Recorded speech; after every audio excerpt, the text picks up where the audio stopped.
Line workers, sila ay walang humpay na nagtatrabaho araw at gabi upang panatilihin ang tuloy-tuloy at maayos na daloy ng kuryente sa ating kabahayan. Sa kabila ng pag-ulan o matinding init, umaakyat sila ng matataas na poste, taglay ang determinasyon na makapagdala ng liwanag sa bawat sulok ng ating bansa.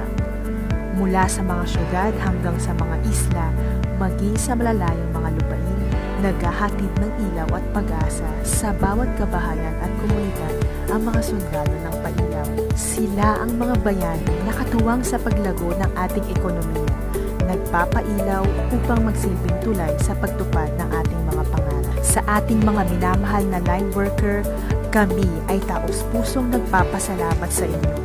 Ang inyong dedikasyon, tapang at walang sawang paglilingkod ay nagbibigay inspirasyon sa amin. Ngayon at sa araw-araw, kami ay nagkakaisa sa pasasalamat para sa inyong hindi malilimutang serbisyo.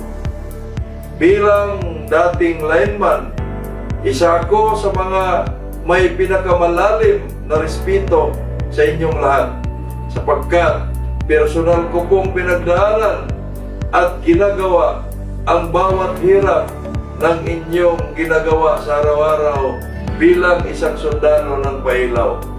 Mula po sa inyong lingkod, maraming salamat.